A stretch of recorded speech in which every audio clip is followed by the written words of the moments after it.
आइए,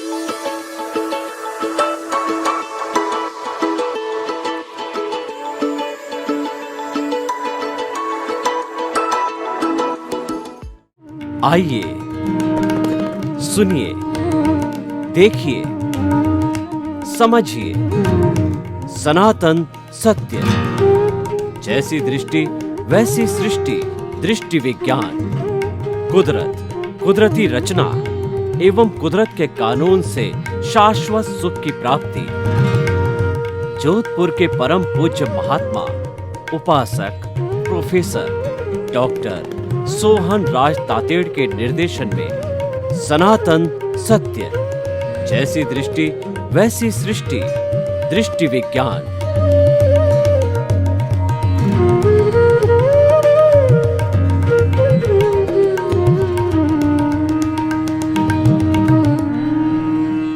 भाई और बहनों, मातृशक्ति को नमन।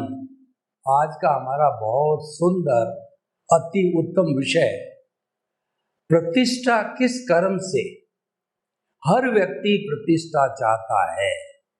जो समझदार चिंतनशील व्यक्ति है वो चाहता है कि मेरी प्रतिष्ठा बढ़े और मैं दुनिया का नंबर 1 व्यक्ति बनूं। तो वो कैसे बने और किस कर्म से व्यक्ति को प्रतिष्ठा मिलती है। कई बार हम देखते हैं कि व्यक्ति खूब कोशिश करता है, अपने धंधे में एक्सपर्ट भी है, समय भी लगाता है, इंटरेस्ट भी लेता है, एफिशिएंसी भी बताता है, योग्यता भी है, लेकिन उसको वह प्रतिष्ठा नहीं मिलती। लेकिन दूसरा ऐसा व्यक्ति है कि थोड़ी सी मेहनत से जो है वो वायरल हो जाता है, वो लोकप्रिय हो जाता है। अब आप देखिए कि अभी जो YouTube में देखिए, टीवी में देखिए, जो बालाजी के इष्ट बागेश्वर धाम है वह केवल 26 साल के युवक है, बालाजी के भक्त है, बालाजी की उन पर कृपा है। और वह लोग प्रश्न करे उसके पहले ही जो है वो उसकी कॉपी के ऊपर लिख देते हैं। और लोगों की भीड़ जो कि दुख के निवारण के लिए आती है, रजिस्ट्रेशन कराती है, तो उनमें से वो किसी व्यक्ति को एट रैंडम उस व्यक्ति को बुला लेता है और उसको प्रश्न करे उसके पहले उसका परिचय और प्रश्न जो है उसको थमा देते हैं। और फिर जो है वो जब हाँ करता है तो उसका सॉल्यूशन भी देते हैं। कहने का मतलब वो काफ़ी प्रतिष्ठित हो गए। मैं उन भगोड़ों की बात नहीं करता हूँ कि धन के बल पर वो प्रतिष्ठित हो गए, मठाधीश हो गए और लोगों को उल्लू बना करके वो प्रसिद्ध हो गए। और फिर जो है उनका करैक्टर इतना लूज हो गया कि वो बदनाम हो गए और आज जेल के अंदर सड़ रहे हैं। उन भगोड़ों की बात मैं नहीं करता कि उन्होंने जो है अग्नि के भभके की तरह जो है प्रतिष्ठा प्राप्त की और वो प्रतिष्ठा धाराशायी हो गई। मैं उन लोगों की बात करता हूँ जिसकी रेगुलर कई वर्षों तक कईयों के जन्मजात प्रतिष्ठा वैसी की वैसी बनी रहती है। तो वो किस कर्म से बनती है। तो भाई और बहनों, सबसे पहले इसको समझने के लिए हमें कर्म विज्ञान को समझना पड़ेगा। हमारा जो कॉजल बॉडी है, कर्म शरीर है, कार्मण शरीर है, वो 8 कर्मों का पुलिंदा है, जिसमें से 4 कर्म तो आत्मा की घात करते हैं और 4 कर्म शरीर से जुड़े हुए हैं जो आत्मा की घात करते हैं। आत्मा स्थायी तत्व है, शाश्वत है, वह जो है अविनाशी है, वो जन्म जन्मांतर के अंदर चलता रहता है कर्मों के अनुसार। तो वो ये कर्म भी कैरी फॉरवर्ड होते रहते हैं। कौन से? ज्ञानावरणीय, दर्शनावरणीय, मोहनीय और अंतराय कर्म। लेकिन हर बार शरीर जो है बदलता रहता है।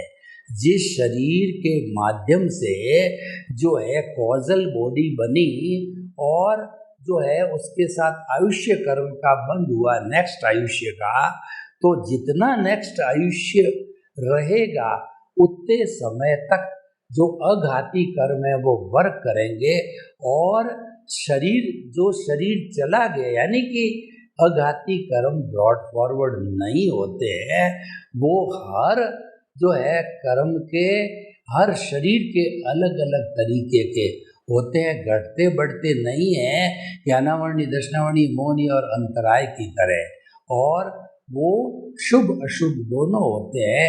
लेकिन ये घाती कर्म एकांत पाप होते हैं, वो अशुभ होते हैं क्योंकि वो कर्मों की घात करते हैं, इसीलिए उसको अज्ञान कहा गया है। तो भाइयों और बहनों, प्रतिष्ठा है वो शरीर के कर्मों से मिलती है, यानी अघाती कर्मों से मिलती है। तो अघाती कर्म 4 है। पहला वेदनीय, दूसरा आयुष्य, तीसरा नाम कर्म और चौथा गोत्र कर्म। जो वेदनीय कर्म होता है वो 2 तरह का होता है, अशाता वेदनीय और साता वेदनीय। जब ये उदय में आता है तो साता वेदनीय उदय में आने से शरीर स्वस्थ रहता है, असाता वेदनीय उदय में आने से शरीर में अलग अलग तरह के जैसी उसकी प्रकृति होती है, रोग होते हैं, कोई जल्दी खत्म होते हैं, कोई लंबे चलते हैं। दूसरा होता आयुष्य कर्म। आयुष्य कर्म में 2 आयुष्य अच्छे हैं, 2 आयुष्य बुरे हैं, यानी 2 की सदगति है और 2 की कुगति है। सदगति के अंदर जो है वो मनुष्य गति और देव गति है, तो और अशद गति के अंदर होती है नरक और तिर्यंच गति होती है, वो अशुभ आयुष्य कर्म होता है। और नारकी का और देवता का जो आयुष्य कर्म बहुत लंबा होता है, मिनिमम 10,000 ईयर और मैक्सिमम 33 सागरोपम, जिसकी कैलकुलेशन भी बहुत मुश्किल है, यानी असंख्य अनंत तक चला जाता है। और जो हमारा जो मनुष्य गति है वो 100-150 साल की होती है अधिकतम, तिर्यंच की इससे भी कम होती है।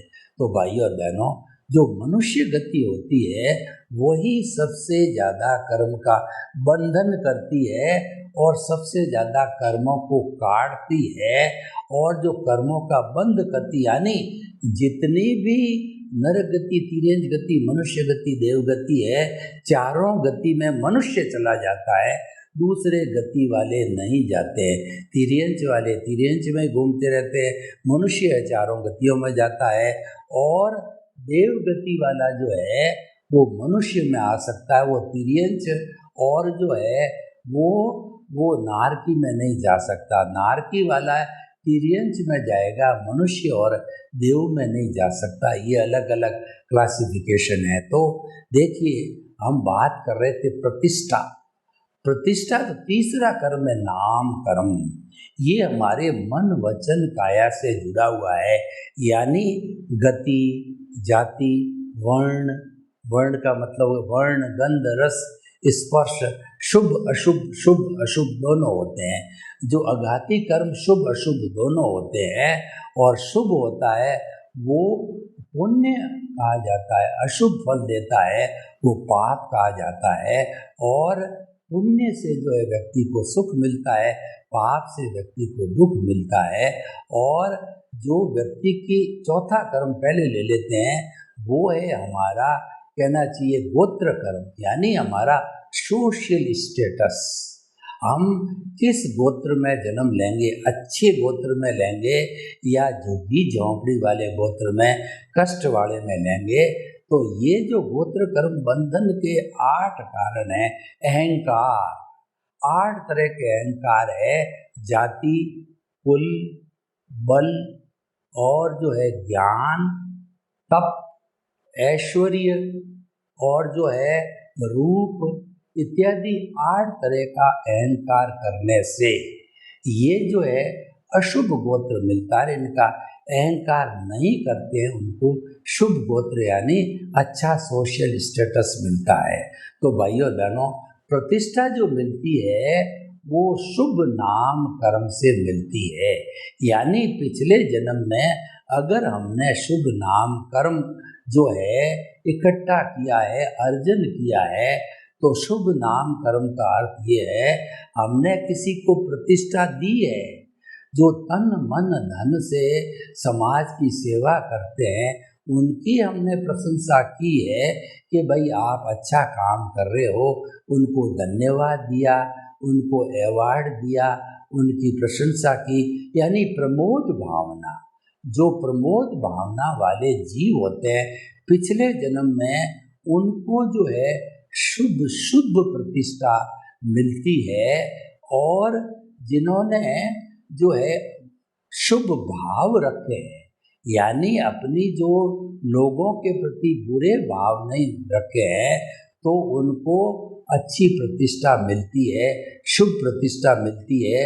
और शुभ प्रतिष्ठा वाला व्यक्ति अगर कुबेरपति है तो सब जगह उसकी प्रशंसा की जाती है, उसको अध्यक्ष बनाया जाता है और उसको मुख्य अतिथि बनाया जाता है।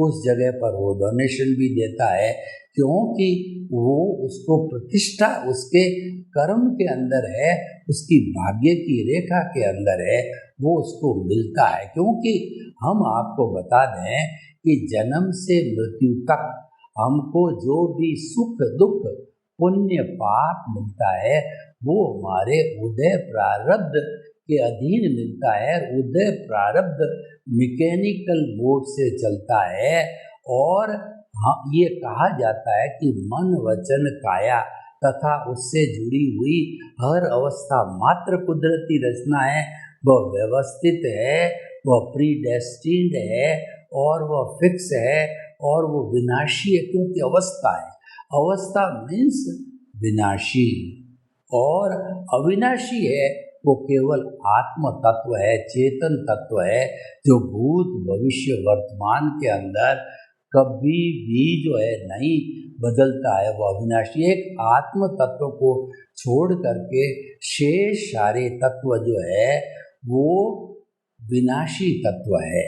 और देखिए हमारी जो कुदरत जिनसे बनी है वो भी पौद्गलिक तत्व है, अमूर्त है, लेकिन वो भी जो है तत्व की दृष्टि से अविनाशी है, अवस्था की दृष्टि से विनाशी है।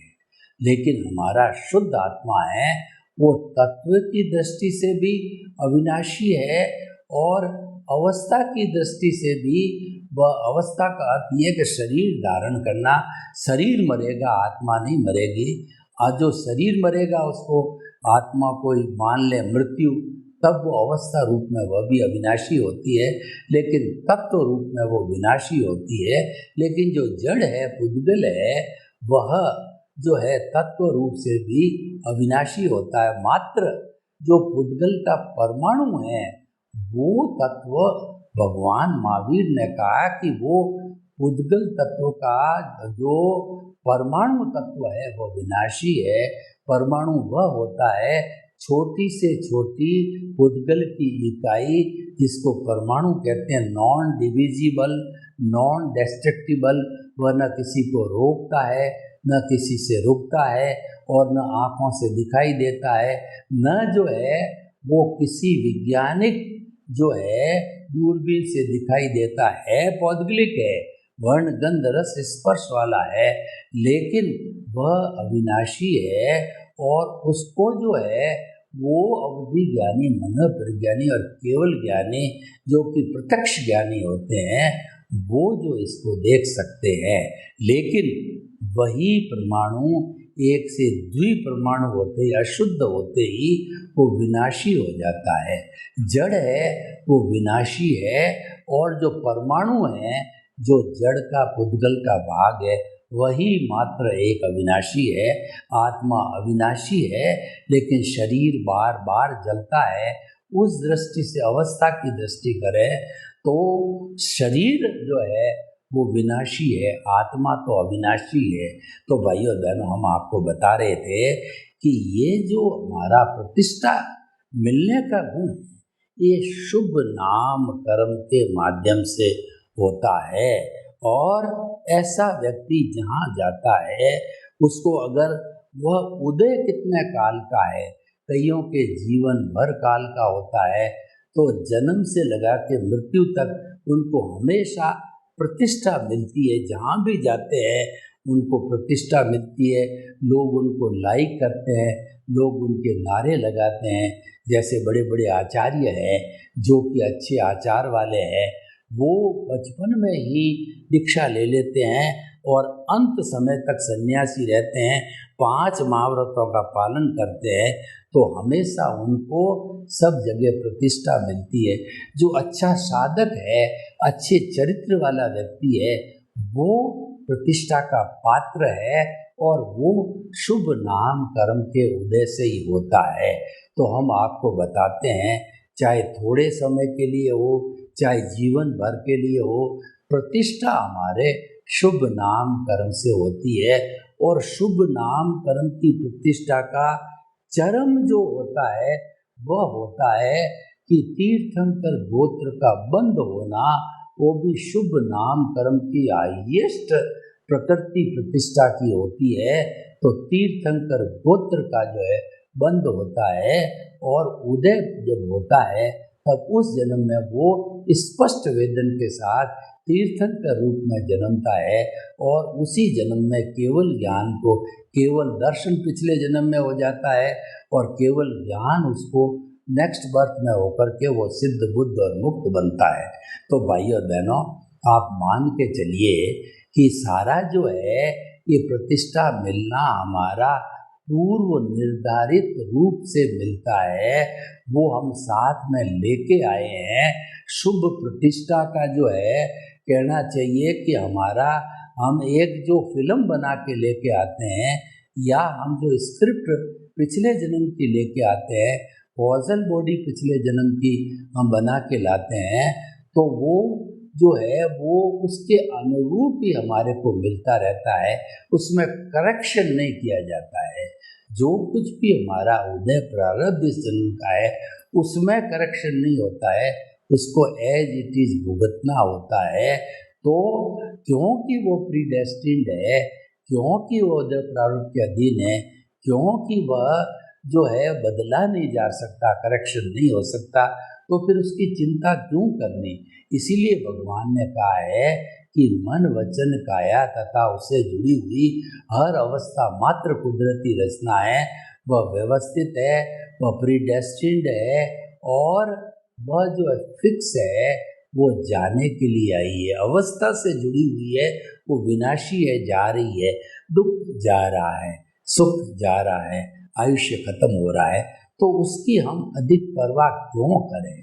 इसीलिए अगर आप मुक्ति को जाना हो, अगर आप उसके साथ जुड़ गए, यानी कि आपने फिर वो कॉजल बॉडी को मल्टीप्लाई कर दिया, उसको भारी बनाया, और हमारा जो सनातन सत्य कहता है कि प्रकृति और पुरुष को अलग रखो, यही मुक्ति का मार्ग है और यही साधना है, ये शाश्वत सुख प्राप्त करने का अमोघ मंत्र है। यानी कि जो उदय प्रारब्ध चल रहा है, आप उसके साथ मत जुड़ो। अगर आपको प्रतिष्ठा मिल रही है तो भी जो है आप उसको न्यूट्रल भाव से देखो, उसके अंदर अपने आप को कर्ता मत मानो कि प्रतिष्ठा का भुगतान मैं कर रहा हूँ, प्रतिष्ठा मुझे मिल रही है। क्योंकि आपको जब ज्ञान दिया गया तभी ज्ञानी पुरुष ने, सदगुरु ने एनलाइटनमेंट देते समय आपसे MOU करा दिया था कि द्रव्य कर्म, भाव कर्म, नौ कर्म और मन वचन काया। देखिए मन वचन काया आ गई, मन वचन काया और तथा मेरे नाम की सर्व माया आप प्रकट ज्ञानी पुरुष के सुचरणों में समर्पित करता हूँ। भक्ति मार्गी बन गए, हमारा जो कुछ भी है सब समर्पण कर दिया हमने सदगुरु को या ज्ञानी पुरुष को, और ऐसा सदगुरु या ज्ञानी जो है हमें ज्ञान देता है, एनलाइटनमेंट देता है, तो उसके अंदर हम कुदरत की रचना देखते हैं, कुदरत के कानून का उल्लंघन नहीं करते हैं, क्योंकि हम बहिरात्मा से अंतरात्मा बन गए और हमारा लक्ष्य जो है ऊर्ध्वगामी होना यानी परमात्मा बन गया। हमारी सीट बदल गई है तो हमारा चिंतन भी बदल जाता है। तो भाइयों और बहनों, यानी कि कर्ता भाव जो है गहरी खाई में जन्म जन्मांतर के लिए चला गया है, क्योंकि जो हमारा दर्शन मौनीय है, अनंतानुबंधी कषाय है, वही कर्म बंधन का कारण है। उसको ज्ञानी पुरुष ने अपने अतिशय से, हमारे पुण्योदय से, उनके पुण्योदय से और हमारे निमित्त से और हमारे लिए वो निमित्त बन करके और हमको ज्ञान दे करके और ज्ञान जो हमारा जो कहना चाहिए जो हमारा अनंतानुबंधी कषाय को भस्मीभूत कर देते हैं। ये मुख्य चेंज आता है, तब हमको अंतरात्मा का पद मिलता है, हम निमित्त बन जाते हैं। पूरा जन्म जन्मांतर के लिए हम निमित्त रहते हैं और ये मानते हैं कि कर्ता तो व्यवस्थित शक्ति है, कोई इंसान इस दुनिया का कर्ता हो नहीं सकता।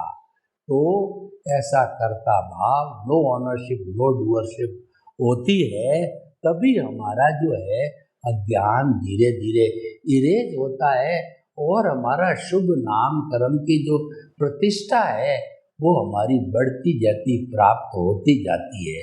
लेकिन हम अगर हमारे स्क्रिप्ट में, या कहना चाहिए कि हमारे जो है उस फिल्म में नहीं है, तो हमको नहीं मिलेंगी। कई बार क्या होता है, हम खूब कोशिश, हमने कोई एक ध्येय बना लिया और उसके लिए पूरी विधिवत कोशिश करते हैं, लेकिन वह नियति को मंजूर नहीं होता है। वो द्रव्य क्षेत्र काल भाव हमारे उदय प्रारब्ध में वो चीज़ है ही नहीं, तो आप कितना ही प्रयत्न करो, जीवन भर वो आपको प्राप्त नहीं होगी। व्यवधान कोई न कोई आता रहेगा। तो प्रतिष्ठा भी कोई चाहता है कि मुझे प्रतिष्ठा मिले, तो हर बार व्यवधान आएगा। आपको कोई भी अध्यक्ष मंत्री नहीं बनाएगा, या जो है आपको जो है वो समाज में आगे की लाइन में नहीं बिठाएगा, आपका सम्मान नहीं किया जाएगा। तो भाई और बहनों, प्रतिष्ठा हर व्यक्ति चाहता है, लेकिन हर व्यक्ति को प्रतिष्ठा मिले ये नियम नहीं है। प्रतिष्ठा तो केवल उसी को मिलती है जिसके कि शुभ नाम कर्म का उदय होता है, शुभ नाम प्रतिष्ठा कर्म का उदय होता है, उसी को ही मिलती है। तो प्रश्न ये है कि हम प्रतिष्ठा के लिए जो है वो क्यों प्रयास करें। प्रश्न ये है कि प्रतिष्ठा स्वयं नाशवान है, क्योंकि ये मन वचन काया से जुड़ी हुई है। मन वचन काया स्वयं नाशवान है, तो हम टेम्परेरी चीज के साथ में क्यों जुड़े। हमारा जो रियल पुरुषार्थ है वह शाश्वत सुख से जुड़ा हुआ है, और हमारा जो आत्मा है, चेतन है, वह जो है अविनाशी तत्व सच्चिदानंद है। सत का मतलब अविनाशी है, चित का मतलब ज्ञान दर्शन वाला है, और आनंद उसका लक्षण है। जिस चीज को करने में आनंद की अनुभूति नहीं होती है, इसका मतलब हमारी मान्यता है गलत है, हम रॉन्ग बिलीफ के अंदर है। क्योंकि आनंद तो आत्मा का लक्षण है, और हम चेतना के पाले में है, तो आनंद आना ही चाहिए। प्रतिष्ठा लिखी हुई है तो कोई टाल नहीं सकता। दुनिया की ऐसी कोई ताकत नहीं 33 करोड़ देवी देवता में कि आपको प्रतिष्ठा मिलने से रोक सके, और कोई ऐसा ताकतवर देवता मनुष्य नहीं है कि वह आपको प्रतिष्ठा है नहीं आपके उदय प्रारब्ध में और आपको प्रतिष्ठा दिला दे, तो वह हो नहीं सकता। तो भाई और बहनों, हमारी प्रतिष्ठा हो रही है, अच्छी बात, लेकिन प्रश्न ये है, हमको तो चेतना के पाले में रहना है, हमको तो हर क्षण हमारे प्रभु के साथ रहना है, प्रभु से तन्मयाकार होना है, और हमारा जो देहाध्यास है, हमारा मन वचन काया है, उससे तन्मयाकार नहीं होना है। ऐसा है, man is known by the company की। व्यक्ति जो है जैसी संगत करता है उससे पहचाना जाता है। आप जो शरीर की संगत में रहोगे अज्ञान को अर्जित करोगे, और आप आत्मा की संगत में रहोगे तो आप विज्ञान को अर्जित करोगे, यानी सम्यक ज्ञान सम्यक दर्शन का डेवलपमेंट करोगे, और वह डेवलपमेंट बढ़ता रहेगा। जब वो 100% तक जागृति जाती है तो आपको जो है शाश्वत सुख का संकेत, यानी आपको केवल दर्शन की प्राप्ति हो जाती है, वो आगे जाके आपको सिद्ध बुद्ध और मुक्त बनाएगा। तो हमारा जो शुभ नामकरण प्रतिष्ठा दिलाता है। सर्वे भवन्तु सुखिनः, सर्वे सन्तु निरामया, लोक के जीवों को सुख मिले, शांति मिले, आनंद मिले, प्रेम मिले, सौहार्द मिले, और हम सभी जो है शाश्वत सुख को प्राप्त करने के लिए चेतना के पाले में रहें। आपके प्रति मंगल भावना। ओम शांति।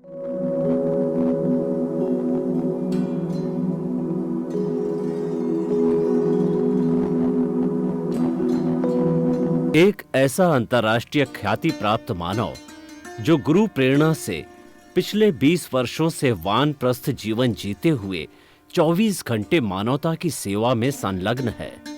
एक ऐसा मानव जो अभी राष्ट्रीय, अंतर्राष्ट्रीय टीवी चैनलों पर 7,500 एपिसोड के माध्यम से सनातन सत्य, आत्मविज्ञान एवं पुनरुत्थान, व्यवहार एवं निश्चय जगत के जीवनोपयोगी विषयों पर हृदय स्पर्शी प्रवचन कर चुका है। उस मानव का नाम है महात्मा उपासक प्रोफेसर डॉक्टर सोहन राज तातेड़। प्रोफेसर तातेड़ द्वारा योग, दर्शन, शिक्षा विषयों पर रचित पीएचडी स्तर के 250 शोध ग्रंथ भारत के 100 प्रतिष्ठित विश्वविद्यालयों में शोधार्थी पढ़ रहे हैं तथा वे सभी शोध ग्रंथ वहां की सेंट्रल लाइब्रेरियों में उपलब्ध हैं। महात्मा सोहन राज ने अभी तक हजारों स्कूलों, कॉलेजों, विश्वविद्यालयों एवं संस्थाओं में सेमिनार, वर्कशॉप, कैंप लगाकर लाखों विद्यार्थियों को योग, दर्शन, शिक्षा का प्रशिक्षण देकर उन्हें सुसंस्कारित किया। डॉक्टर तातेड़ ने भारतीय संस्कृति उत्थान के 4000 से अधिक समसामयिक विषयों पर आर्टिकल लिखकर ऑनलाइन जर्नल, पत्रिकाओं, वेबसाइट्स पर प्रकाशित किया, जिसका उपयोग लाखों पाठक कर रहे हैं। उपासक तातेड़ के 5000 से अधिक आज का सुविचार, आज का शुभ संदेश, आज का मंगल भावना योग आदि चिंतन websites, Twitter, blogger, Facebook, YouTube माध्यमों से लाखों लोग अपना जीवन निर्माण कर रहे हैं। मानवता के मसीहा ऐसे महामानव महात्मा सोहन राज तातेड़ के प्रोफाइल को अभी तक विश्व के 20 लाख दर्शक यूट्यूब पर, 12 लाख गूगल पर एवं लाखों दर्शक फेसबुक, ब्लॉगर, ट्विटर और इंस्टाग्राम पर देख चुके हैं।